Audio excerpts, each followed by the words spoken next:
my name is RP, and I fix up old cars for fun, not for profit, because I learned a long time ago that there ain't much profit in it unless you're a professional, and I'm not. Just an old guy that grew up on hot rods. You know, I literally grew up on hot rods as a kid. Well, my mom and dad went to work. My brother was in school. I was too young to go to school. I'd be in the sandbox. Sometimes me and my neighbor Clyde Williams, I don't know whatever happened to him, but generally and very often it'd be the two of us in the sandbox playing. Our parents worked, and sometimes we had folks to look after us. Sometimes we was left on our own devices, which I liked the best.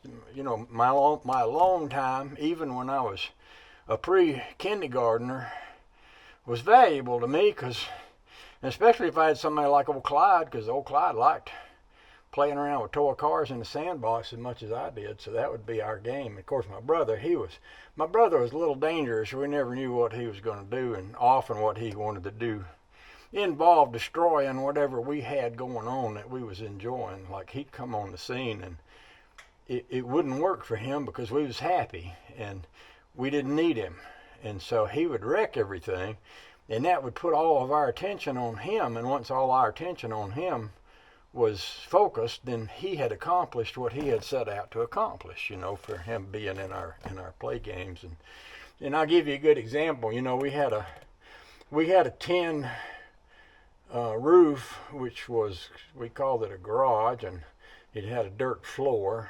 And even before Dad built us a little sandbox, while they was all at work, we could play in that dirt floor with our little toy cars and stuff. We could build little towns and roll our little cars around the roads we'd built with a piece of wood. And of course, my brother would come in, and he'd take one look at what we was doing, and he'd run in the middle of it, and he'd kick everything out away.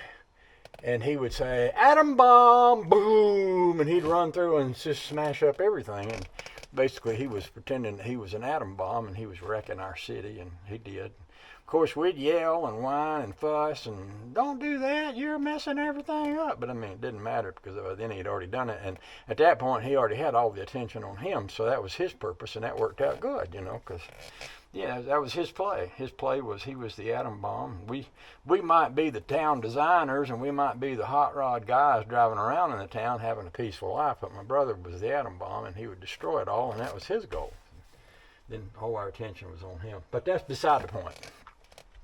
The other day I was in this car, and as I was getting out, I was thinking, boy, it'd be nice if I had a little handle up here as a grab handle, because if you're, especially, I mean, whether you're even a young or an old person, if you're sitting way back in this seat, which puts you way back here, see, there's my legs right there, so that shows you how far back here I am.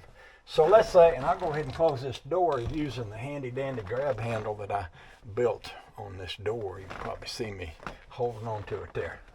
So here I am in the back car, and I've been riding around with RP, and I'm at the end of the parade, and I'm ready to get out. Well, if I reach up and grab this door handle and pull on it, that door will pop open. And then if I had a handle here, I could grab that handle and push this door open and hold that handle and get out. Well, these handles, these are old Volkswagen Bug handles, and Mike had them screwed to the doors, but he only had them screwed to the plywood behind the paneling.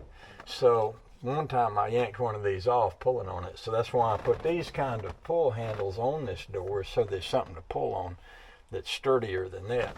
But I got these left over, and I was thinking, well, it'd be nice if I could find something nice to use them for. And I was thinking, well, you know, I could actually clean that up a little bit and then just put it right up there. In fact, it's not too dirty even as it is. Right up there would be a good place for a door handle. So let's put one there. I got some screws. I got some little self-tapping screws here. And we can stick one in my gun. Can you see my gun from there? Yeah. Stick one in my gun. Put that right there. And then come into it from this angle.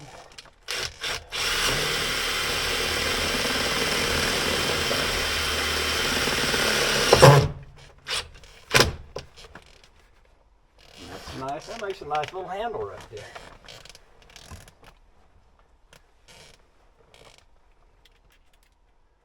Yeah, it does. That works good.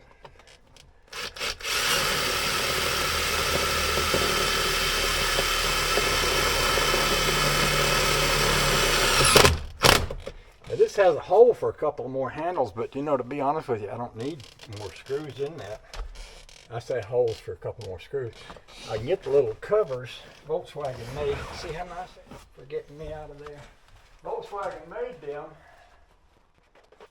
and they've got these little nice little snap-on ends that go right onto that. See, like this. Oh, doesn't that look nice?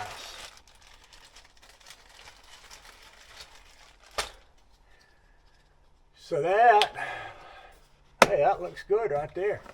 And that's a strong enough grab handle where I suppose I could put them extra screws in there in case somebody really wanted to swing on that thing. Might as well. I don't know though. I don't think you can pull them off. I think they're fine. See, I'll get me a toothbrush and some glass cleaner and I'll squirt on that and I'll wash that right there and I'll make that look pretty. I think I'm going to put one right over there too because I got another one. But if I put one over there in about the same place, oh, that would work nice. Let me go get that thing and some screws and then we'll do that.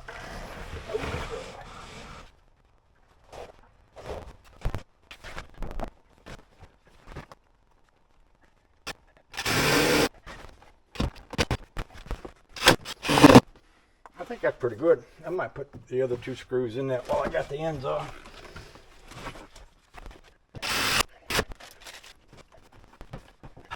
I think I'll pop these ends off of this other side and put the extra screw in each one of those. That way we don't ever have to worry about them popping off up there again. Alrighty then. I'll take care of that.